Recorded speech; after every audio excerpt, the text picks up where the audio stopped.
ಅಯೋಧ್ಯೆಯ ರಾಮನ ಮಂದಿರದಲ್ಲಿ ಹಣವನ್ನು ಲೂಟಿ ಮಾಡಿರುವುದು, ಅಂದರೆ ಬಂದಂತಹ ದೇಣಿಗೆಯನ್ನು ಮತ್ತು ಇತರ ರೂಪದ ಹಣವನ್ನು ಲೂಟಿ ಮಾಡಿರುವುದು ಈಗ ಮಗದೊಂದು ಹಂತವನ್ನು ಅಥವಾ ತಿರುವನ್ನು ಪಡ್ಕೊಂಡಂಗಿದೆ. ರಾಮ ಮಂದಿರ ನಿರ್ಮಾಣಕ್ಕಾಗಿ ನಿರ್ಮಾಣದ ಹಣ ಬೇರೆ, ನಿರ್ಮಾಣದ ನಂತರ ಲೂಟಿ ಆಗಿರುವ ಈ ಹಣ ಬೇರೆ, ಎರಡೂ ಬೇರೆ ಬೇರೆ. ದೇಶ ವಿದೇಶಗಳಿಂದ ರಾಮನ ಭಕ್ತರು ತಮ್ಮ ಕೈಲಾದ ದೇಣಿಗೆ ಕೊಟ್ಟಿದ್ದರು, ದಟ್ ಇಸ್ ಓಕೆ. ಅದರಲ್ಲಿ ಏನೇನು ಕೊಡಬಹುದೋ ಎಲ್ಲ ಕೊಟ್ಟಿದ್ದರು, ಹಣ, ಚಿನ್ನ, ಬೆಳ್ಳಿ ಸೇರಿ. 22ರಲ್ಲಿ ಆ ದೇಣಿಗೆ ಆಯಿತು. ಸುಮಾರು 25ರಲ್ಲಿ ಒಂದು ಟ್ರಸ್ಟ್ ಅವ್ರು ಹೇಳಿದ ಪ್ರಕಾರ ಒಂದು 3,000 ಕೋಟಿ ಏನೋ ಕಲೆಕ್ಟ್ ಆಯಿತು. ಅದರೊಂದು 1,500 ಕೋಟಿ ಬಳಸಿದ್ರು. ಇನ್ನು 1,500 ಕೋಟಿ ಸೇಫ್ ಆಗಿದೆ, ಅದು ಏನೂ ಆದಂಗಿಲ್ಲ. ಪ್ರಾಬ್ಲಮ್ ಬಂದಿರೋದು ಈಗ ಇಲ್ಲಿ ದೇವಸ್ಥಾನದ ಉದ್ಘಾಟನೆ ಆದ ನಂತರದ ಪ್ರಾಬ್ಲಮ್ ಇದ್ದಂಗಿದೆ. ಈಗ ಇದು ಮೇಲ್ನೋಟಕ್ಕೆ ನೋಡಿದ್ರೆ ಈಗ ಹೇಗೆ ಎಂದರೆ, ಜನ ಕೊಟ್ಟಿರುವಂತಹ ದೇಣಿಗೆಯನ್ನು ಲೂಟಿ ಮಾಡುವ ವ್ಯವಸ್ಥಿತ ಜಾಲವೊಂದು ಆಪರೇಟ್ ಮಾಡ್ದಂಗಿದೆ ಕಳೆದ 2-3 ವರ್ಷದಲ್ಲಿ. ಇದರಿಂದ 7-8 ಕೋಟಿ ರೂಪಾಯಿ ವಂಚನೆ ಆಗಿದೆ ಅಂತ ಹೇಳ್ತಿದ್ದಾರೆ, which is may not be correct. ಅದು 7-8 ಕೋಟಿ ಆಗಿರಲಿಕ್ಕಿಲ್ಲ. ಯಾಕಂದರೆ ಲೂಟಿ ಮಾಡಿರುವವರ ವೃತ್ತಾಂತವನ್ನು ನೋಡಿದ್ರೆ ಅವರಿಗೆ ತಡೆಯುವುದ ಯಾವ ಶಕ್ತಿಯೂ ಅಲ್ಲಿರಲಿಲ್ಲ, ಅವರನ್ನು ಹಿಡಿದು ಹಾಕುವಂತಹ ಶಕ್ತಿ ಇರಲಿಲ್ವ. ಲೂಟಿಕೋರರ ನೇತಾರರಂತೆ ಕಂಗೊಳಿಸ್ತಾ ಇದ್ದರು ಈ ಎಲ್ಲ ಟ್ರಸ್ಟಿನ ಮುಖ್ಯಸ್ಥರುಗಳು ಮತ್ತು ಮೇಲ್ವಿಚಾರಣೆ ಹೊತ್ತಿದ್ದವರು. ಹಾಗಾಗಿ ಈ ಲೂಟಿಕೋರರ ತಂಡದಿಂದ 7-8 ಕೋಟಿ ಅಲ್ಲ ಅನಿಸುತ್ತೆ, ಇನ್ನು ಹೆಚ್ಚಿನ ಹಣನೇ ಹೋದಂಗೆ ಇದೆ ಆನ್ ಎನ್ ಆ್ಯಾವ್ರೇಜ್ ಸರಾಸರಿಯಲ್ಲಿ. 12 ದಿನಗಳ ಕಾಲ ವಿಶೇಷ ತನಿಖಾ ತಂಡ ತನಿಖೆಯನ್ನು ನಡೆಸಿದ ಮೇಲೆ ಒಂದು FIR ಮಾಡಿ 8 ಜನರನ್ನು ಬಂಧಿಸಿದ್ದಾರೆ. ಅದರಲ್ಲಿ ರಾಮಮಂದಿರ ಟ್ರಸ್ಟ್ನ ಪ್ರಧಾನ ಕಾರ್ಯದರ್ಶಿಯ ಚಾಲಕ ಸೇರಿಕೊಂಡಿದ್ದಾನೆ. ಆಮೇಲೆ ದುಡ್ಡು ಸಾಗಿಸಿದವರು, ದುಡ್ಡು ಎಣಿಸೋದಕ್ಕೆ ಉಸ್ತುವಾರಿ ಇದ್ದವರು, ಡ್ಯಾಶು ಎಲ್ಲ ಇದ್ದಾರೆ. ಎಲ್ಲರೂ ನ್ಯಾಯಾಂಗ ಬಂಧನಕ್ಕೆ ಕೊಟ್ಟರು. ಏನಕ್ಕೆ ನ್ಯಾಯಾಂಗ ಬಂಧನಕ್ಕೆ ಹೋದರೂ ಗೊತ್ತಿಲ್ಲ. They should have come to police custody for further interrogation and ಇನ್ವೆಸ್ಟಿಗೇಷನಲ್ಲಿ. ಬೇರೆ ಯಾವುದೋ ಪೋಟೆ ಕೇಸ್ ಆದರೂ ಪೊಲೀಸ್ನವರು ಅವರನ್ನು ಪೊಲೀಸ್ ಕಸ್ಟಡಿಗೆ ತೊಗೊಂಡು ಒಂದು 3 ದಿನ ರುಬ್ಬಿಬಿಟ್ಟು ಒಂದಷ್ಟು ಮಾಹಿತಿ ತೊಗೋತಿದ್ರೇನೋ. ಈಗ ಅವರೆಲ್ಲರನ್ನೂ ನ್ಯಾಯಾಂಗ ಬಂಧನಕ್ಕೆ ಕೊಡುವುದಕ್ಕೆ ಒಪ್ಕೊಂಡಿದ್ದಾರೆ. ಸಂತೋಷ. ಬೇಕಾದ್ರೆ ಅದನ್ನೂ ಮುಚ್ಚಿಬಿಡಿ, ಬೇಕಾದ್ರೆ ರಾಮ ಮಂದಿರನೂ ಮುಚ್ಚಿಬಿಡಿ, ಏನೂ ತೊಂದರೆ ಇಲ್ಲ. ಇಷ್ಟು ವರ್ಷವೇ ಅವನಿಗೊಂದು ದೇವಸ್ಥಾನ ಇರಲಿಲ್ಲ, ಯಾವುದೋ ಒಂದು ಬಟ್ಟೆ ಹೊದಿಕೆ ಇರೋದು, ಪ್ಲಾಸ್ಟಿಕ್ ಹೊದಿಕೆಯಲ್ಲಿ ಇರೋದ್ರಲ್ಲಿ ಒಂದರಲ್ಲಿ ಇದ್ದ. ಅವನ ಪಡೆಗೆ ಅವನು ಅಲ್ಲೇ ಅದೇ ಥರ ಇದ್ಗೋತಾನೆ, ಬಾಗಿಲಾಕ್ಬಿಡಿ. ಯಾವತ್ತೋ ಒಂದಿನ ರಾಮನವಮಿ ದಿನ ಒಂದು ದಿನ ತೆಗೆದುಬಿಟ್ಟು ಮತ್ತೆ ಬಾಗಿಲಾಕ್ಬಿಟ್ರೆ ಆಯ್ತಪ್ಪ. ಸುಮ್ಮನೆ ಏನಕ್ಕೆ ತಲೆ ಕೆಡಿಸ್ಕೋಬೇಕು ಅದಕ್ಕೆ ಅಷ್ಟೊಂದು. 79 ಲಕ್ಷ ರೂಪಾಯಿನೇನೋ ಜಪ್ತಿ ಮಾಡ್ಕೊಂಡಿದ್ದಾರಂತೆ. ಈ ಚಾಲಕನ ಬಂಧನ ಆದ ಮೇಲೆ ಟ್ರಸ್ಟ್ನ ಪ್ರಧಾನ ಕಾರ್ಯದರ್ಶಿ ಚಂಪತ್ ರಾಯ್ ತಮ್ಮ ಸ್ಥಾನಕ್ಕೆ ರಾಜೀನಾಮೆಯನ್ನು ಕೊಟ್ಟಿದ್ದಾರೆ. ಎಲ್ಲ ಮುಳುಗದ ಮೇಲೆ ಈ ಗಿರಾಕಿ ಬಂದು ರಾಜೀನಾಮೆ ಕೊಟ್ಟಿದ್ದಾರಂತೆ. ಇವನನ್ನು ದೊಡ್ಡ ಮನುಷ್ಯ ಅಂತ ನಾವು ಕರೀಬೇಕಂತೆ, ಇವನನ್ನು ದೊಡ್ಡ ಮನುಷ್ಯ ಅಂತ ಉಳಿದವ್ರು ಕರೀತಿದ್ದಾರಂತೆ. ಅಯೋಗ್ಯ ತೊಗೊಂಬಂದು ಒಬ್ಬನ ಟ್ರಸ್ಟಿ ಮಾಡಿದ್ರೆ ಹೀಗೆ ಆಗೋದು ಅಂತ ಕೆಲವರು ಬೈತಿದ್ದಾರಂತೆ. ಹೌದು, ನಾನಲ್ಲ ಬೈತಾ ಕೆಲವರು ಹೇಳ್ತಿರೋದು. ಯಾಕಂದರೆ ಈ ಅಯೋಗ್ಯ ಬಂದು ಕೂತಾಗ ಕತ್ತೆ ಕಾಯ್ತಾ ಇದ್ನ ಅಲ್ಲಿ ಕೂತ್ಕೊಂಡು ಅಂತ ಕೆಲವರು ಕೇಳ್ತಿದ್ದಾರೆ, ನಾನಲ್ಲ. ಹೌದು, ಬೇರೆ ಬೇರೆ ಪಕ್ಷದವರು ಕೇಳ್ತಿರೋದು, ಭಕ್ತಾದಿಗಳಿಗೆ ಕೇಳ್ತಿರೋದು. ಇದು ಕತ್ತೆ ಕಾಯ್ತಿದ್ನ ಅಥವಾ ಏನು ತಿಂತಿದ್ನ ಕೂತ್ಕೊಂಡವನು ಅಂತ ಕೇಳ್ತಿದ್ದಾರೆ. ತನ್ನ ಕಣ್ಣು ಎದುರುಗಡೆ ಮೂಗಿನ ಕೆಳಗಡೆ ಆಗ್ತಾ ಇದೆ ಅಂತ ಅಷ್ಟು ಕೋಪದಲ್ಲಿದ್ದಾರೆ ಜನ. BJP ಅಥವಾ ಯಾರೇ ಆಗಿರಬಹುದು ಇದರ ಸಂಬಂಧಿತ ಜನ ಇದರದ್ದು ನಷ್ಟವನ್ನು ಅನುಭವಿಸಲೇಬೇಕು. ಹೌದು, ಅನುಭವಿಸಲೇಬೇಕು. ನೀವು ಹಾಗೆ ಎಸ್ಕೇಪ್ ಹಾಕೂಡ್ದು. ಇನ್ನು ಅವನು ಯಾವನೋ ಅನಿಲ್ ಮಿಶ್ರಾ ಅಂತೆ, ಅವನು ರಾಜೀನಾಮೆ ಕೊಟ್ಟಿದ್ದಾನಂತೆ. ಅವನು ಯಾವನೋ ಗೊತ್ತಿಲ್ಲ ನನಗೆ. ಈ ಬೆನ್ನಲ್ಲೇ ಉತ್ತರ ಪ್ರದೇಶದ CM ಯೋಗಿ ಆದಿತ್ಯನಾಥ್ ಕಿಡಿಕಾರಿದ್ದಾರೆ. ರಾಮಭಕ್ತರ ಅಗ್ನಿ ಪರೀಕ್ಷೆ ಬೇಡ, ಕಾಣಿಕೆ ಹಣದಲ್ಲಿ ಅಕ್ರಮ ಎಸೆದವ್ರನ್ನ ಬಿಡಲ್ಲ, ಪ್ರಕರಣ ರಾಜಕೀಯಗೊಳಿಸೋ ಸರಿ ಇಲ್ಲ. ನೀವು ಹೇಳಿಬಿಟ್ಟ ತಕ್ಷಣ ರಾಜಕೀಯ ಮಾಡಬಾರ್ದು, ನೀವು ಹೇಳಿದ ತಕ್ಷಣ ಆಗ್ಬಿಡ್ಬೇಕು, ನೀವು ಹೇಳಿದ ತಕ್ಷಣ ಆಗಬಾರ್ದು. ಹೌದು, ಏನು ನಿಮ್ಮ ಮನೆ ಜೀತದಾಳುಗಳು ಇಲ್ಲ ಎಲ್ಲರೂ. ರಾಮಭಕ್ತರ ಅಗ್ನಿ ಪರೀಕ್ಷೆ ಬೇಡ, ನಾವು ಅದನ್ನೇ ಹೇಳ್ತಿರೋದು. ಕರ್ಕೊಂಬಂದು ಒಪ್ಪಿಸಿ ತಲೆ ಹೊಡಿಬೇಕು ನಾವೀಗ ಅಂತ. ಇನ್ನೇನು ಬೇರೆ ದಾರಿ ಇಲ್ಲ, ಇವರಿಂದ ನ್ಯಾಯ ಸಿಗಲ್ಲ, ನಿಮ್ಮಿಂದ ಸಿಕ್ಕಲ್ಲ, ನ್ಯಾಯ ಸಿಗಲ್ಲ. ಇದರಲ್ಲಿ ಯಾವ್ಯಾವ ದೊಡ್ಡ ತಲೆಗಳು ಸೇರ್ಕೊಂಡಿವ್ಯೋ ನನಗೆ ಗೊತ್ತಿಲ್ಲ. ಒಬ್ಬರನ್ನೊಬ್ಬರು ರಕ್ಷಣೆ ಮಾಡೋಕ್ಕೆ ಟ್ರೈ ಮಾಡಿದ್ದೀರಿ, ಮಾಡೋಕ್ಕಾಗಲ್ಲ ಅಂತ ಗೊತ್ತಾದ ಮೇಲೆ ನೀವು ತನಿಖೆಗೆಲ್ಲ ಬಂದಿರೋದು ನೀವು. ಹೌದು, ಅಲ್ಲಿವರೆಗೂ ಇಲ್ಲದೆ ಇದ್ದಿದ್ರೆ ಇಷ್ಟೊತ್ತಿಗಾಗಲೇ ಇದು ಆಚೆಗೆ ಬರಬೇಕಿತ್ತು. ಈಗ ನೀವು ಬುರುಡೆ ಬಿಡ್ತಾ ಇದ್ದೀರಿ, ಹಂಗೆ ಮಾಡಿಬಿಡ್ತೀವಿ ಹಿಂಗೆ ಮಾಡಿಬಿಡ್ತೀವಿ ಅಂತ. ನೋ ಬಡಿ ವಿಲ್ ಬಿಲೀವ್ ಯು. ನೀವು ಆ ಪವಿತ್ರವಾದ ಸ್ಥಳ ಮತ್ತು ಆ ದೇವಸ್ಥಾನದ ವಿಚಾರದಲ್ಲಿ ಭಾವನಾತ್ಮಕವಾಗಿ ಇಷ್ಟು ವರ್ಷ ಕಾಲವನ್ನು ಜೊತೆಯಲ್ಲಿ ಕಳೆದಂತಹ ಜನ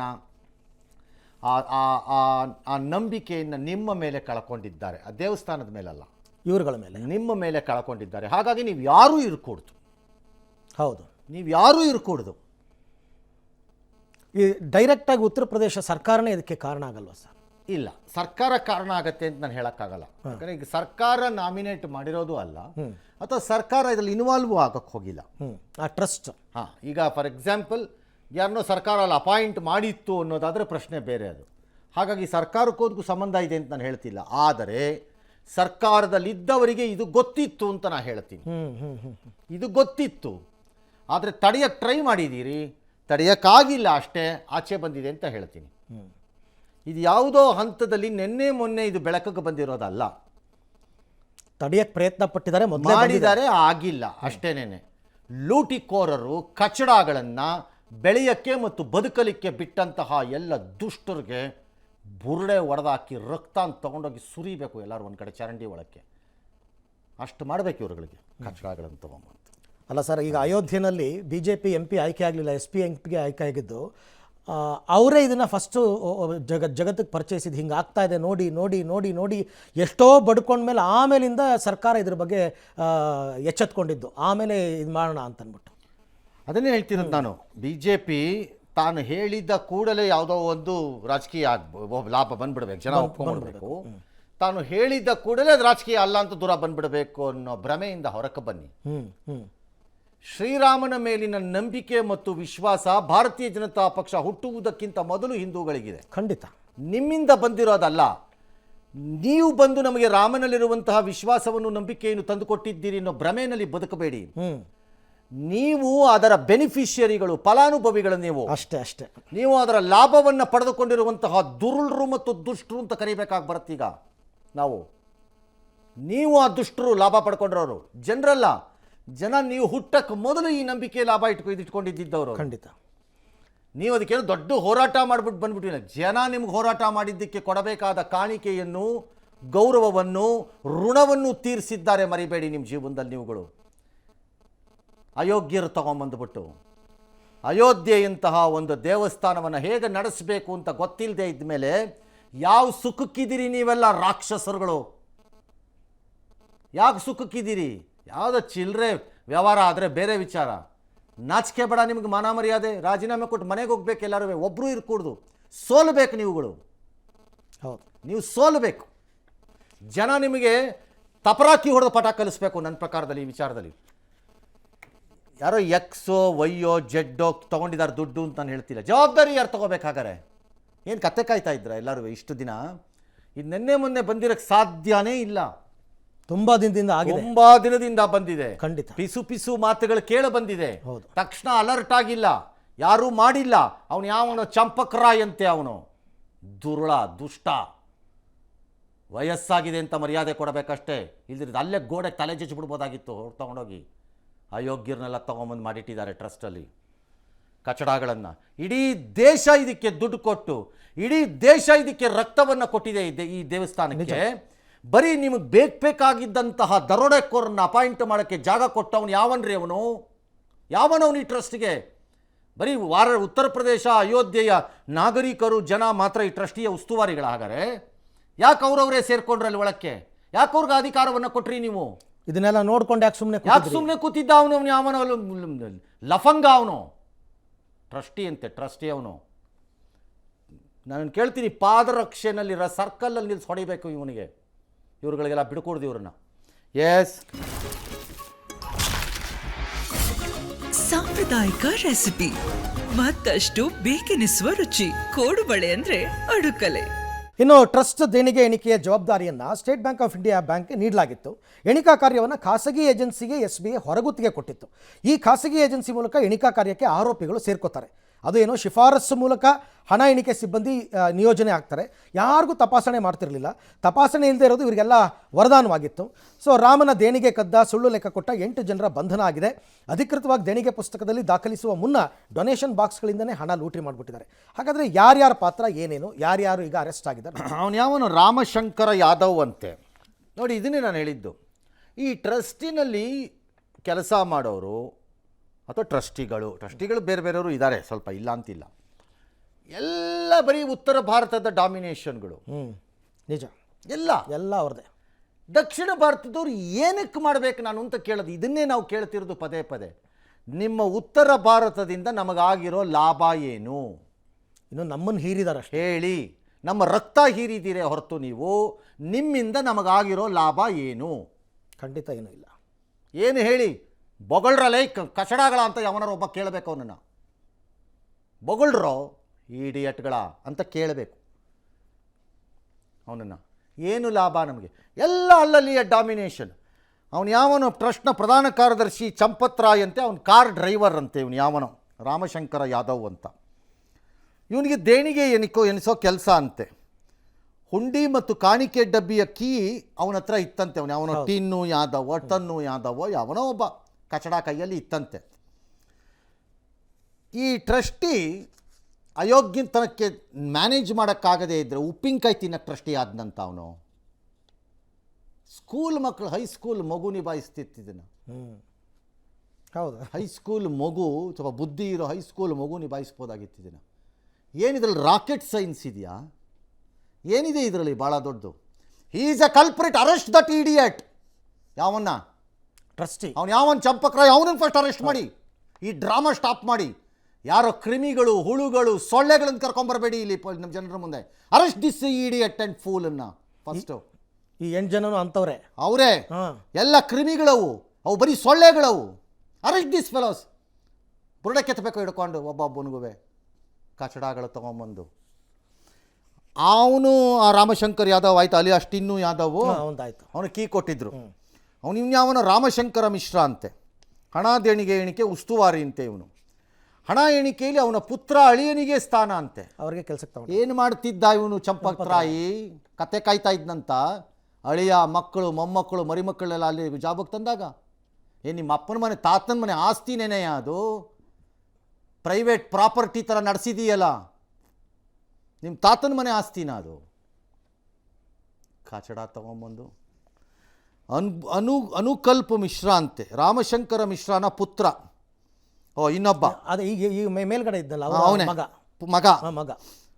ಇವನು ಈತ ರಾಜೀನಾಮೆ ಕೊಟ್ಟ ಟ್ರಸ್ಟಿ ಅನಿಲ್ ಮಿಶ್ರಾ ಅಂತ ಯಾವನೋ ಇದ್ದಾನೆ, ಅವನು ಸಂಬಂಧಿ. ಅವರವರೇ ಎಲ್ಲ ತಾತನ ಮನೆದು. ಇವರ ಅಪ್ಪ ಬಿಟ್ಟೋಗಿದ್ದ ಆಸ್ತಿನ ಈ ಕಚಡಗಳು, ಕ್ರಿಮಿಗಳೆಲ್ಲ ಸೇರಿ ಕಟ್ಟಿದ್ರು ದೇವಸ್ಥಾನನ. ದುಡ್ಡು ಇವ್ರು ಮುತ್ತಾತ ತಂದು ಹಾಕಿದ್ದ ಬಂಡವಾಳನ ತಗೊಂಡು ಹೋಗ್ತಾ ಇದ್ದಾನೆ ಇವನು. ಇಲ್ಲ ರಕ್ತ ಬಸ್ದಿದ್ದಾರೆ ಇವರೆಲ್ಲ. ಎಲ್ಲ ರಕ್ತ ಬಸಿದಾರಲ್ಲ, ಇವ್ರ ರಕ್ತ ಬಸಿಬೇಕು. ಇವರು ರಕ್ತ ಬಸಿಯೋವರೆಗೂ ಬಿಡ್ಕೊಡುದು ಇವ್ರನ್ನ ಮಾತ್ರ ಹೇಳಿದ್ದೀನಿ ನಾನು. ಇಲ್ಲ ಅಂತಂದರೆ the chief minister should take the responsibility. ಅವಾಗ ಅವರೇ ತಗೋಬೇಕು. ಅವಾಗ ಕರೆಕ್ಟ್, ಹಿ ಶುಡ್ ಟೇಕ್. ಕೊಡಬೇಡಿ ದುಡ್ಡನ್ನು ಯಾರು, ಇದೆಲ್ಲ ಇತ್ಯರ್ಥ ಆಗೋವರೆಗೂ ಯಾರೂ ಕೊಡ್ಕೊಡೋದು. ಅಲ್ಲಿ ಹೋದರೆ ಎಂಟಾಣಿ ಹಾಕ್ಬಿಟ್ಟು ಬನ್ನಿ. ಕೊಡಬೇಡಿ ದುಡ್ಡನ್ನು ಇವ್ರಿಗೆ. ಈ ಕಚಡಗಳಿಗೆ ಯಾಕೆ ದುಡ್ಡು ಕೊಡಬೇಕು? ರಾಮ ಮಂದಿರದ ಹೊಟ್ಟೆ ಉರಿಯತ್ತೆ. ಅದಕ್ಕೆ ಹೇಳ್ತಿರೋದು. ಭಾಳ ಜನ ಎಂತೆಂಥ ಕಷ್ಟಪಟ್ಟ ದುಡ್ಡನ್ನು ಅದು ಕೊಟ್ಟಿದ್ದಾರೆ ಗೊತ್ತಾ? ನಿಜ ನಿಜ. ಎಂತೆಂಥದ್ದು ಕೊಟ್ಟಿದ್ದಾರೆ ಗೊತ್ತಾ ಪಾಪ? ಅವರವರ ಯೋಗ್ಯತೆ ಮೀರಿ ಅದನ್ನು ಉಳಿಸ್ಕೊಳ್ಳೋಕ್ಕೆ ಆಗದೇ ಇರೋಂತಹ ಅಯೋಗ್ಯರು ಬಂದು ನಮಗಿವತ್ತು ಪಾಠ ಮಾಡ್ತಾ ಇದ್ದೀರಾ. ರಾಮ ಮಂದಿರದ ಪರಿಚಾರಕ ಅಂತೆ ಅವನು ಯಾವನು? ಅವಿನಾಶ್ ಶುಕ್ಲಾ. ಇನ್ಯಾವನು ಲವಕುಶ ಮಿಶ್ರಾ ಅಂತೆ. ಅವನು ಈ ರಾಮಶಂಕರ ಈ ಮಿಶ್ರಾ ಇದ್ನಲ್ಲ ಮೇಲ್ಗಡೆ, ಅವ್ರ ಅಳಿಯ. ಯಾಕೆ ಮೊಮ್ಮಕ್ಕಳು ಮರಿಮಕ್ಕಳು ಬೇಡವೇನೋ? ಇಡಿಯೇಟ್. ನೀನು ಹೆಂಡ್ತಿನೂ ಕರ್ಕೊಂಡು ಹೋಗ್ಬೇಕಾಗಿತ್ತು ಇದ್ರೆ. ಮನೀಶ್ ಯಾದವ್ ಅಂತೆ. ಅವನು ಈ ಟಿನ್ನು ಯಾದವ್ ಸೋದರಳಿಯ. ಎಲ್ಲ ನಂಬರ್ 1 ಇದಾನಲ್ಲ ಅವನು. ಫ್ಯಾಮಿಲಿ. ಸುಭಾಷ್ ಶ್ರೀವಾತ್ಸವ ಮಾಜಿ ಬ್ಯಾಂಕ್ ಉದ್ಯೋಗಿ. ಅವನ ಕರುಣಾಶ್ ಪಾಂಡೆ ನಕಲಿ ರಶೀತಿ ಸೃಷ್ಟಿ ಮಾಡ್ತಿದ್ದಂತೆ. ಇವೆಲ್ಲ ಹೇಗಾಯಿತು? ಯಾವಾಗ SBIಗೆ ಈ ಜವಾಬ್ದಾರಿ ಕೊಟ್ಟಿದ್ದನ್ನು ಅವ್ರು ಔಟ್ಸೋರ್ಸ್ ಮಾಡಿದ್ರು. ಔಟ್ಸೋರ್ಸ್ ಮಾಡಿದ್ದಾಗ ಅವ್ರು ಅದಕ್ಕೆ ತಲೆನೇ ಕೆಡಿಸ್ಕೊಳ್ಳಿಲ್ಲ. ಅವರು ನನ್ನ ಪ್ರಕಾರ SBIನವ್ರಿಗೆ ಮೂಳೆ ಮುರಿಬೇಕು. ಒಬ್ಬೊಬ್ಬನಿಗೂ ಹೇಳ್ತೀನಿ ಇವತ್ತು, ಅವ್ರಿಗೆ ಮೂಳೆ ಮುರಿಬೇಕು. ಫಸ್ಟ್ ನೀವು ಜವಾಬ್ದಾರಿ ತೊಗೊಂಡ್ಮೇಲೆ, ಔಟ್ಸೋರ್ಸ್ ಕೊಟ್ಟ ಮೇಲೆ you should have monitored it at least. ಹೌದು, ಬೇರೆ ವಿಚಾರ ಬೇರೆ. ಸುಮ್ಮನೆ ಔಟ್ಸೋರ್ಸ್ ಮಾಡಿಬಿಟ್ಟು ಕೂತ್ಕೊಳ್ಳೋಕ್ಕೆ ನೀನೇನು ದಳ್ಳಾಳಿನೇನೋ ಇಡಿಯಟ್ ಅಂತ ಯಾವನಾರೊಬ್ಬ ಕೇಳಬೇಕಿತ್ತು SBIನವನನ್ನು. ಆಲ್ ರೈಟ್, ಅವ್ರು ಕೊಟ್ಬಿಟ್ರು. ಅಲ್ಲಿಗೆ ಇನ್ಫ್ಲೂಯೆನ್ಸನ್ನು ಮಾಡಿದ್ರು ದೊಡ್ಡ ದೊಡ್ಡ ಜನ, ಇವ್ರನ್ನೆಲ್ಲ ತಗೊಳ್ಳಿ ಅಂತ. ಯಾರದು ಇನ್ಫ್ಲೂಯೆನ್ಸ್ ಮಾಡಿದ್ದಂತಹ ಹಲ್ಕಟ್ ಯಾವನವನು, ಅವನಿಗೆ ಬೂಟಲ್ಲಿ ಹೊಡಿಬೇಕು ಅವನು ಫಸ್ಟ್. ಇವಾಗ ಯಾರವನು ಹಲ್ಕಟ್ಟವನು ಶಿಫಾರಸ್ ಮಾಡಿದವನು ಅವನನ್ನು ಹೇಳ್ಕೊಂಬನ್ನಿ ಫಸ್ಟು. ಈ ಸೊಳ್ಳೆಗಳನ್ನು ಕರ್ಕೊಂಬಂದು ನಮ್ಮ ಮುಂದೆ ಡ್ರಾಮಾ ಆಡಬೇಡಿ ಮಿಸ್ಟರ್ ಚೀಫ್ ಮಿನಿಸ್ಟರ್, ಹೆದರಿಸ್ಬೇಡಿ. ಎಚ್ಚರಿಕೆ, ಯಾರಿಗ್ರಿ ಎಚ್ಚರಿಕೆ ಕೊಡ್ತಾ ಇದ್ದೀರಿ ನೀವು? ಯಾರಿಗೆ? ನಿಮಗೆ ನಾವು ಕೊಡಬೇಕು ಎಚ್ಚರಿಕೆ ಜನ. ನೀವು ಯಾರು ಎಚ್ಚರಿಕೆ ಕೊಡೋದಕ್ಕೆ?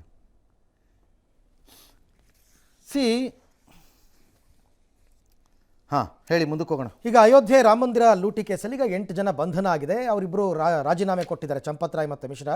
ಇನ್ನಷ್ಟು ಮಂದಿಗೆ ಶಾಸ್ತಿಯಂತೆ. 3 ವರ್ಷದೊಳಗೆ ಪರಿಶೋಧನೆಗೆ ಮುಂದಾದ SITಗೆ ಸ್ಫೋಟಕ ಮಾಹಿತಿ ಸಿಕ್ಕಿದೆ. ಏಪ್ರಿಲ್ 27ರಿಂದ ಜೂನ್ 5ನೇ ತನಕ ಕಳ್ಳತನ ಮಾಡಿರೋದು CCTVನಲ್ಲಿ ಸೆರೆಯಾಗಿದೆ. ಈ ಖತರ್ನಾಕ್ಗಳು 42 ದಿವಸದಲ್ಲಿ 70 ಬಾರಿ ಕಳ್ಳತನ ಮಾಡಿದ್ದಾರೆ. ಸೊ ಹೆಂಗೆಲ್ಲ ಕಳ್ಳತನ ಆಯಿತು, ದೇಣಿಗೆ ರಹಸ್ಯ ಬಯಲಾಗಿದ್ದು ಹೇಗೆ ಅಂತಕ್ಕಂಥದ್ದನ್ನು ನೋಡಿ. 70 ಸರಿ 16 ಸರಿ ಎಲ್ಲ ಸುಳ್ಳದು, ನಿರಂತರವಾಗಿದೆ. ನಿಜ, ಇದು ನಿರಂತರವಾಗಿ ನಡೆದಿರುವಂತಹ ಲೂಟಿ. ಹೌದು, 3 ವರ್ಷಗಳಿಂದ 3 ವರ್ಷದಲ್ಲೂ ಆಗಿದೆ. ಹಾಗಾದ್ರೆ ಇದು ರುಚಿ ನೆನ್ನೆ ಮೊನ್ನೆ ನೋಡಿರೋ ರುಚಿ ಅಲ್ಲ. ಆರಂಭದಲ್ಲಿ ಸಣ್ಣ ಪ್ರಮಾಣದಲ್ಲಿ ಮಾಡಿ ನೋಡಿದ್ದಾರೆ, ಯಾರೂ ಕೇಳೋರು ಇರಲಿಲ್ಲ, ಯಾರೂ ಹೇಳೋರು ಇರಲಿಲ್ಲ, ನಂಬಿಕೆ ಚೆನ್ನಾಗೇ ಇತ್ತು. ಹಾಗಾಗಿ ನಾವೇನು ಮಾಡಿದ್ರು ನಡೆಯುತ್ತೆ ಅಂತ ತೀರ್ಮಾನ ಮಾಡಿಕೊಂಡು ಜಾಸ್ತಿ ಮಾಡ್ಕೊಂಡು ಹೋಗಿದ್ದಾರೆ. ದುರಾಸೆ ಜಾಸ್ತಿ ಆಗ್ತಾ ಹೋದಂಗೆ ಅದು ಬಯಲಿಗೆ ಬಂದಿದೆ, ಎಲ್ಲೋ ಒಂದು ಕಡೆ ಲೀಕ್ ಆಗಿ. ಹೌದು, ಅಷ್ಟೇ. ನಿಜ. ರಾಮ ಮಂದಿರದಲ್ಲಿ ಈಗ ನಾಪತ್ತೆ ಪಟ್ಟಿನಲ್ಲಿ 100 kg ಚಿನ್ನ ಬೆಳ್ಳಿ ನಾಪತ್ತೆ ಅಂತ ಹೇಳ್ತಿದ್ದಾರೆ. ನಿಜ, ಹುಂಡಿಗೆ ಹಾಕಿರೋದು. ಬಾಲರಾಮನ ವಜ್ರದ ವಿಗ್ರಹ ಒಂದು ನಾಪತ್ತೆ ಆಗಿದೆ ಅಂತ ಹೇಳ್ತಿದ್ದಾರೆ. ಅವನಿಗೆ ಭಕ್ತರು ನೀಡಿರುವಂತಹ ಆಭರಣಗಳನ್ನು ಕಳ್ಳತನ ಮಾಡಿದ್ದಾರೆ. ಬರೀ ದುಡ್ಡಲ್ಲ, ಅದಕ್ಕೆ ಕೃತಕರ ಅಂದರೆ ಆರ್ಟಿಫಿಷಿಯಲ್ ರಿಸಿಪ್ಟ್ಗಳನ್ನ ಕೊಟ್ಟಿದ್ದಾರಂತೆ. ಇದ್ರದ್ದು ಕೊಟ್ಟಿಲ್ಲ, ಅದು ಟ್ರಸ್ಟ್ದು ಕೊಟ್ಟಿಲ್ಲ, ಅದನ್ನೇ ಬೇರೆ ತಯಾರು ಮಾಡಿಕೊಂಡು ಇವರು ಚಿನ್ನ ಕೊಟ್ಟಿದ್ದಾರಂತೆ. ಅಂದರೆ ಪಾಪ ಕೊಟ್ಟವ್ರಿಗೇನು ನನಗೊಂದು ರಸೀತಿ ಸಿಕ್ಕಿದೆ ಅರ್ಥ. ಹೌದು, ದಾನವಾಗಿ ಬಂದಿದ್ದಂತಹ ಕಿವಿಯೋಲೆ, ಮೂಗುತಿಗಳು, ಬಳೆ ಎಲ್ಲ ಕಾಣೆ. ಮೋಸ್ಟ್ಲಿ ಆ ಬಳೆ ಅವನು ಯಾವನೋ ತ್ರಷ್ಟೀನೋ ಪಷ್ಟೀನೋ ಮಷ್ಟೀನೋ ಯಾವನೋ ಬೈದಾನಲ್ಲ, ಅವನ ಹೆಂಡತಿ ಕೈಯಲ್ಲಿರಬೇಕು. ಚೆಕ್ ಮಾಡ್ರಿ. ಮೂಗುತಿ ಅವಳು ಮೊಕದ ಮೇಲೆ ಇರ್ಬೋದು, ಕಿವಿಯೋಲೆ ಇರ್ಬೋದು, ಅವಳು ಕಿವಿನಲ್ಲಿ ಜಳ್ ಅಂತ ಓಡಾಡ್ತಿರ್ಬೋದು. ಅವಳು ದಲಿತಾಂಗಿ ಬೇಕಾರೆ, ಹಾಂ ಕರೆಕ್ಟ್, ಓಡಾಡ್ತಿರ್ಬೋದು. ಅವಳು ಎತ್ತಾಕೊಂಬನ್ರಿ ಅವಳನ್ನ, ಅವಳ ಮೈ ಮೇಲೆ ಏನಿದೆ ನೋಡೋಣ ಫಸ್ಟು. ಕಾಲುಂಗರ, ಇತರೆ ಆಭರಣಗಳು ಮಾಯ. ಯಾರ ಮನೆಗೆ ಹೋಗಿದೆಯೋ ಕಾಲುಂಗರ? ಇಂತಹ ದ್ರೋಹಿಗಳು ಇನ್ನೇನೇನು ಜೀವನದಲ್ಲಿ ವ್ಯವಹಾರಗಳು ಅಭ್ಯಾಸಗಳು ಇಟ್ಕೊಂಡಿದ್ದಾರೋ. ನಿಜ, ಯಾವ ನೈತಿಕತೆಯೂ ಇಲ್ಲ ಬಿಡಿ. ಲೆಕ್ಕಕ್ಕೆ ಸಿಗ್ತಾ ಇಲ್ಲ. 200 ಕೋಟಿ ರೂಪಾಯಿ ನಗದು. ರಾಮ ಮಂದಿರಕ್ಕೆ ನೀಡಿದ ಬೆಳ್ಳಿ ಇಟ್ಟಿಗೆ ಸುರಕ್ಷಿತವಾಗಿದೆಯಂತೆ, ಅದನ್ನು ಕರಗಿಸಿ ಬ್ಯಾಂಕಲ್ಲ. ಯಾಕೆ ಕರಗಿಸಿದ್ರು? ಯಾಕೆ ಕರಗಿಸ್ಬೇಕಾಗಿತ್ತು ಅದನ್ನು? ಆ್ಯಕ್ಚುಲಿ ಗರ್ಭಗುಡಿಗೆ ಅದನ್ನು ಇಟ್ಟು ಕಟ್ಟಿ ಅಂತ ಹೇಳಿಬಿಟ್ಟೆ ಕೊಟ್ಟಿದ್ದು. ಅದು ಬೇರೆ ವಿಚಾರ. ಗರ್ಭಗುಡಿಗೆ ಇಟ್ಟಿನ ಕಟ್ಟಿದ ತಕ್ಷಣ ಕೊಟ್ಬಿಡೋಕ್ಕಾಗಲ್ಲ, ಕಟ್ಟಕ್ಕಾಗದೇ ಇರ್ಬೋದು, ನಾಳೆ ಇನ್ನೊಬ್ರು ಕೊಡ್ತಾರೆ, ಇನ್ನೊಂದಾಗತ್ತೆ, ಕಷ್ಟ ಆಗ್ಬೋದು. ಅದು ಕರಗ್ಸಕ್ಕೆ ಯಾಕೆ ಕರಗಿಸಿದ್ರಿ? ಹಾಗೆ ಇಡಬೇಕಾಗಿತ್ತು. ಹಾಗೆ ಇಡ್ಬೋದು, ಬೇಕಾದಾಗ ಅದನ್ನು ಹಾಗೆ ಹರಾಜು ಹಾಕ್ಬೋದಿತ್ತಲ್ಲ ಬೇಕಿದ್ರೆ. ಕರೆಕ್ಟ್, ಕರಗಿಸಿದ್ಯಾಕೆ? ಕರಗಿಸಿದ್ಯಾಕೆ? ಕಳ್ಳರು ಕರಗಿಸ್ಬಿಟ್ಟು ತಿಂದುಬಿಟ್ಟಿರ್ತಾರೆ ದುಡ್ಡನ್ನ. ಅದು ಅದರಲ್ಲೂ ಕರಗಿಸ್ಬಿಟ್ಟು ಎತ್ತಿರ್ತಾರೆ ದುಡ್ಡು. ನೋಟು ಕೊನೆ ವಾರದಲ್ಲಿ ಶುರುವಾಗಿದೆ. ಒಂದು ಡೊನೇಷನ್ ಬಾಕ್ಸಲ್ಲಿ ಒಂದು 6 ರಿಂದ 7 ಲಕ್ಷ ರೂಪಾಯಿ ಸಂಗ್ರಹ ಆಗಬೇಕಂತೆ. 500 ರೂಪಾಯಿ ನೋಟಿನ ಕಂತೆಗಳು ನಾಪತ್ತೆ ಆಗ್ತಿತ್ತಂತೆ. ಕ್ಯಾಮ್ರಾ ಇದ್ರೂ ಒಬ್ಬ ಕ್ಯಾಮ್ರಾಗೆ ಅಡ್ಡ ನಿಲ್ತಾನಂತೆ. ಹೌದು, ಆ CCTV ಫುಟೇಜ್ ಇದೆ. ಒಬ್ಬ ನಿಲ್ತಾನಂತೆ, ಉಳಿದವ್ರು ಹೊಡಿತಾರಂತೆ ದುಡ್ಡನ್ನು ಶರ್ಟ್ ಒಳಗೆ ಪ್ಯಾಂಟ್ ಒಳಗೆ. ಸಿಂಪಲ್ ಅಲ್ಲ? ದುಡ್ಡನ್ನು ನೋಟ್ ಮಾಡೋವಾಗ 500 ರೂಪಾಯಿ ಬಂಡ್ಲನ್ನು ಈಗ 100 ನೋಟ್ ಮಾಡಬೇಕು 50,000 ರೂಪಾಯಿಗೆ ಲೆಕ್ಕಕ್ಕೆ. ಒಂದು 70-75 ನೋಟ್ ಹಾಕ್ಬಿಡೋದು, ಅದಕ್ಕೆ ಬ್ಯಾಂಕಿಗೆ ತೊಗೊಂಡೋಗ್ಬಿಡೋದು. ಬ್ಯಾಂಕಲ್ಲಿ ಆ 25 ನೋಟನ್ನು ತೆಗೆದುಬಿಡೋದಂತೆ ಆಚೆಗೆ. ಇದು ಒಂದು ಮೆಥಡ್ ಅಷ್ಟೇ. ರಾಜಾರೋಷವಾಗಿ ಎತ್ಕೊಂಡೋಗಿರೋದು ಬೇರೆ. ಹೌದು, ಇದು ಒಂದು ಮೆಥಡ್. ಇದು ಹಣ ಎಣಿಸುವಾಗ ಕಡಿಮೆ ಲೆಕ್ಕ ತೋರಿಸೋದಂತೆ. ಬ್ಯಾಂಕ್ ಕಟ್ಟುವಾಗ ಹೆಚ್ಚುವರಿ ನೋಟನ್ನು ತೊಗೊಂಡೋಗ್ಬಿಟ್ಟು ಅದನ್ನ ಎತ್ಕೊಂಡ್ಬಿಡೋದು. ಹಿಂಗೆ ಲೆಕ್ಕ ಮಾಡೋವಾಗ 50 ಸರಿ ಇದೆ ಅಂದ್ಬಿಟ್ಟು ಹಿಂಗೆ ಕೊಟ್ಬಿಡೋದು. ಹೌದು, ಅಲ್ಲಿ ಆ್ಯಕ್ಚುಲಿ 65 ನೋಟ್ ಇರುತ್ತೆ. ಹೀಗೆ ಮಾಡ್ಕೊಂಡು ಹೋಗಿದ್ದಾರೆ. ಇದನ್ನೆಲ್ಲ ಮಾಡಿದ್ದು ಟ್ರಸ್ಟಿಗೆ ಗೊತ್ತೇ ಇಲ್ಲವಂತೆ. ಇನ್ನೊಬ್ಬ ಟ್ರಸ್ಟಿ, ಇನ್ನೊಬ್ಬ ಮಿಶ್ರಾ ಮಿಶ್ರಾ ಗೊತ್ತೇ ಇಲ್ವಂತೆ. ಈ ಕಚಡಗಳ ನೇತೃತ್ವಕ್ಕೆ ಇವಕ್ಕೆ ಪೊಸಿಷನ್ ಬೇರೆ, ಕೇಡು. ಅಯೋಗ್ಯರ ವಿಷ ತಗೊಂಡು ಸಾಯಿರೋ ಹೋಗಿ. ಯಾಕಿನ್ನೂ ಬದುಕಿದ್ದೀರಿ ನೀವೆಲ್ಲ? ಸಾಯಿರಿ, ಇಲ್ದಿರೆ ಮೈ ಮೇಲೆ ಸೀಮೆಣ್ಣೆ ಹಾಕ್ಕೊಂಡು ಸುಟ್ಕೊಂಡು ಸಾಯಿರಿ. ಸೀತಾದೇವಿ ಆಚೆ ಬಂದ್ಲು, ನೀವು ಬರಬಾರ್ದು, ನೀವು ಬರಲ್ಲ. ಕೆಲ BJP ನಾಯಕರು ಹೆಂಗೆ ಮಾತಾಡ್ತಾರೆ ಗೊತ್ತಾ ಸರ್, ದೇಣಿಗೆ ಕೊಡೋದವರಿಗೆ ಇದನ್ನು ಪ್ರಶ್ನೆ ಮಾಡೋ ಹಕ್ಕಿಲ್ಲ. ಬಾಯಿ ಮುಚ್ಕೊಂಡು ಕೂತ್ಕೊಳ್ಳಲೈ ಅಂತ ಅನ್ಬೇಕು. ನೀನು ಯಾವನೋ ಹೇಳೋಕ್ಕೆ? ಬಾಯಿ ಮುಚ್ಕೊಂಡು ಕೂತ್ಕೊಳ್ಳೋ ಅನ್ಬೇಕು. ದೇಣಿಗೆ ಕೊಡ್ದವನು ಅಂತ. ಓಟ್ ಹಾಕದೇ ಇದ್ದವನು ಕೇಳಂಗಿಲ್ಲ ಅಂತೀಯಾ? ಕರೆಕ್ಟ್. ಯಾಕೆ ಕೇಳಬಾರ್ದು? ದೇಣಿಗೆ ಕೊಟ್ಟು ದೇಣಿಗೆ ಕೊಟ್ಟರೆ ಶ್ರೀರಾಮನ ಭಕ್ತ ಅಂತಿದೀಯಾ? ಯಾವನ ಅವನು ಕಚಡ? ದೇಣಿಗೆ ಅಂತೆ ದೇಣಿಗೆ. ಇಂತಹ ದುಡ್ಡನ್ನು ಲೆಕ್ಕ ಹಾಕೋ ಸಿಸ್ಟಮ್ ತಿರುಪತಿಗಿಂತ ಬೇಕೇನಪ್ಪ? ಹೌದು. ಈ ರೀತಿಯ ಅವ್ಯವಹಾರಗಳು ಮತ್ತು ಹುಂಡಿಯಲ್ಲಿ ಕಳ್ಳತನ ಮಾಡೋದು ಹೊಸದೇನಲ್ವಲ್ಲಪ್ಪ? ನಡೆದಿದೆ ಈ ಹಿಂದೆಲ್ಲ. ಏನು ಹೊಸದಲ್ವಲ್ಲಪ್ಪ ಇದು ತಾನೆ? ಹಾಗಾಗಿ ಎಲ್ಲೆಲ್ಲಿ ಈ ರೀತಿಯಾಗಿದೆ ಅಲ್ಲಿಗೆಲ್ಲ ಸಿಸ್ಟಮ್ಸ್ ತಂದಿದ್ದಾರೇನಪ್ಪ ಈ ದೇಶದಲ್ಲಿ? ತಂದಿದ್ದಾರೆ. 10 ಸಿರಿವಂತ ದೇವಸ್ಥಾನಗಳಲ್ಲಿ ಇದಕ್ಕೆಲ್ಲ ಒಂದೊಂದು ವ್ಯವಸ್ಥೆಗಳನ್ನು ತಂದಿದ್ದಾರಲ್ವೇನಪ್ಪ? ಮಾಡಿದ್ದಾರೆ. ಅದು ತಿರುಪತಿ ಇರಬಹುದು, ಕೊಲ್ಲೂರು ಮೂಕಾಂಬಿಕೆಯಲ್ಲಿರಬಹುದು, ಕುಕ್ಕೆ ಸುಬ್ರಹ್ಮಣ್ಯದಲ್ಲಿ ಇರಬಹುದು, ಇನ್ನೆಲ್ಲ ಚಾಮುಂಡಿ ಬೆಟ್ಟದಲ್ಲಿ ಇರಬಹುದು. ಅಲ್ಲೆಲ್ಲ ತಂದಿದ್ದಾರೆ. ಸಿಸ್ಟಮ್ಯಾಟಿಕ್ ತಂದಿದ್ದಾರೆ ಅಲ್ವೇನಪ್ಪ? ಏ ಟ್ರಸ್ಟಿ ಇಡಿಯಟ್, ಮಣ್ಣು ತಿಂತಿದ್ಯೇನೋ? ಇದನ್ನೆಲ್ಲ ಅರ್ಥ ಮಾಡ್ಕೋಬೇಕು ತಾನೆ? ಮತ್ತೆ ಟ್ರಸ್ಟಿ ಸ್ಟಡಿ ಮಾಡಬೇಕಿತ್ತು ತಾನೆ? ಹೌದು. ಅದಕ್ಕೊಂದು ಪೂರಕವಾದ ಸಿಸ್ಟಮ್ ಜಾರಿಗೆ ತರ್ಬೋದಿತ್ತು ತಾನೆ? ಹೌದು. ಎಂಥ ನಂಬಿಕೆಯನ್ನು ಹಾಳು ಮಾಡಿಬಿಟ್ಟಿಯಲ್ಲೋ ದುರುಳ. ಮಾಡಿಬಿಟ್ಟಿದ್ದಿದ್ರೆ ಇದೇನು ರಾಕೆಟ್ ಸೈನ್ಸಾ? ಏನೂ ಇಲ್ಲ. ತಿರುಪತಿನಲ್ಲಿ ಆ ಹುಂಡಿಗಳು, ತಿರುಪತಿಗಿಂತ ನಿಮಗೆ ದಾನ ಬರೋಕ್ಕಾಗಲ್ಲ? ಖಂಡಿತ ಖಂಡಿತ ಇಲ್ಲ. ಅವ್ರಿಗಿಂತೇನು ನಿಮಗೆ ಬರೋಕ್ಕಾಗಲ್ಲ, ಅವ್ರಿಗಿಂತೇನು ನಿಮ್ಮ ಹುಂಡಿ ಬೇಗ ತುಂಬಕ್ಕಾಗಲ್ಲ. ಹೌದು. ಅರೆ ಎಲ್ಲರ ಕಣ್ಣು ಮುಂದೆ ಅದನ್ನು ಎಳ್ಕೊಂಡು ಹೋಗ್ತಾ ಇದ್ದಿದ್ದು ನೋಡಿದೆ ಮೊನ್ನೆ. ಆ ಹುಂಡಿಗಳನ್ನು ಏನು ಹಿಂಗೆ ಹೋಗ್ತಿದ್ದಾರೆ ಅಂದರೆ ಎಲ್ಲ ನೋಡಿ ರೆಕಾರ್ಡ್ ಆಗ್ತಾ ಇದೆ, ಹೆಂಗೆ ಎತ್ಕೊಂಡು ಹೋಗ್ತಿದ್ದಾರೆ ಎಲ್ಲನೂ ಅಂತ ಲೆಕ್ಕಕ್ಕೆ. ಕರೆಕ್ಟಾಗಿ ಮಾಡಿದ್ದಾರೆ ಎಲ್ಲ ಅವರು ವ್ಯವಸ್ಥಿತವಾಗಿ. ಏನಾಗಿತ್ತು ನಿನಗೆ ರೋಗ ಮಾಡೋಕ್ಕೆ? ಏನಾಗಿತ್ತು? ಡೊನೇಷನ್ ಕೊಡ್ತಿದ್ದವ್ನು ಕೇಳಕ್ಕೆ ಬರಬೇಡ ಅಂತ ಹೇಳಿದವ್ನು ಯಾವನವನು BJP ಲೀಡ್ರು ಕರ್ಕೊಂಬಂಡ್ರ ಅವನನ್ನು, ಅವ್ನು ಬಿಡ್ರೆ ಫಸ್ಟ್ ಕೆತ್ತಬಿಡೋಣ, ಕರ್ಕೊಂಬಂಡ್ರ ಅವನನ್ನು ಇಡಿಯಟ್ಟನ್ನು. ಮಣ್ಣು ತಿಂತಿದ್ಯಾ ನೀನೇ ಹೋಗ್ಬೇಕಾಗಿತ್ತು. Yes sir. ಎಂಥ ಯೋಗ್ಯರು, ಎಂಥ ನಂಬಿಕೆನ ಹಾಳು ಮಾಡಿಬಿಟ್ರಲ್ಲಯ್ಯ. ಛೇ ಛೇ ಛೇ ಛೇ ನಿಮ್ಮನ್ನು ನಂಬಿ ಇನ್ನು ಓಟ್ ಬೇರೆ ಹಾಕಬೇಕು ಜನ. ಬುದ್ಧಿ ಕಲಿಸ್ಬೇಕು ಸರ್ ಜನ, ಇಲ್ಲ ಅಂತಂದರೆ ಆಗಲ್ಲ. ಏನು ಮತ್ತೆ ಇದು ಕತೆ? ಇದು ಎಂತೆಂಥ ಮಾಡೆಲ್ಗಳಿವೆ ದುಡ್ಡೆಣಸಕ್ಕೆ. ಅದ್ರಲ್ಲಿ ಏನಿದೆ? ಒಂದು ದೊಡ್ಡ ಹಾಲ್ ತೊಗೊಂಡ, ಸುತ್ತಲೂ CCTV ಮೇಲ್ಗಡೆಯಿಂದ ಹಾಕ್ದ, ಯಾವನು ಹಿಂಗೆ ಅಡ್ಡ ಹೋಗಿ ನಿಂತ್ಕೊಳ್ಳೋಕೆ ಯಾಕಪ್ಪ ಹಾಕ್ಕೊಡ್ಬೇಕು? ಹೌದು. ಮೇಲಿಂದ CCTVಗಳು ಕೊಟ್ಟ, ಸುತ್ತಲೂ ಗ್ಯಾಲರಿ ಟೈಪ್ ಮಾಡ್ದ, ಜನ ಕೂತ್ಕೊಂಡು ನೋಡಿ ಬೇಕಾದ್ರೆ ಅಂತ ಜನಕ್ಕೆ ಜಾಗ ಕೊಟ್ಟ. ಆಹ್ವಾನ ಹಂಗೆ ಮಾಡಿರೋದು ಇವಾಗ. ಅದಕ್ಕೂ ಒಂದು ಟಿಕೆಟ್ ಕೊಡಬೇಕಾದ್ರೆ ಅದಕ್ಕೂ 100 ರೂಪಾಯಿ ಟಿಕೆಟ್, ಕಾಸು ಎಣಿಸೋದು ನೋಡೋಕ್ಕೆ. ಕ್ರಿಕೆಟ್ ಸ್ಟೇಡಿಯಮಲ್ಲಿ ಕೂತಂಗೆ ಜನ ಕೂತ್ಕೊಂಡು ನೋಡ್ಬೋದು ದುಡ್ಡು ಎಣಿಸೋದನ್ನ ಬೇಕಾದ್ರೆ. 3 ಲೆವೆಲಲ್ಲಿ ಸ್ಯಾನಿಟೈಸ್ ಮಾಡ್ದ, ಒಳಗೆ ಹೋಗ್ತಿರೋನನ್ನ ಹೊರಗೆ ಬರ್ತಿರೋನನ್ನ. ಮುಗಿದು ಹೋಯ್ತಪ್ಪ ಕೆಲಸ ಅಷ್ಟೇ. ಅದನ್ನು ಮಾಡ್ದೇನೆ ಇಷ್ಟೆಲ್ಲ ಮಾಡದೆ ಅಲ್ಲ, ಎಲ್ಲ ಗೊತ್ತಿದ್ದು. ತಿನ್ನಕ್ಕೆ ಬಂದಿರುವ ದುರುಳರು ಮತ್ತು ಧೂರ್ತರು ಇವರೆಲ್ಲ ಭಕ್ತರ ಹೆಸರಿನಲ್ಲಿ ಬಂದಿದ್ದಂತಹ ರಾಕ್ಷಸರು ಇವರು. ಓಕೆ, ನಿಜ. ಎಸ್.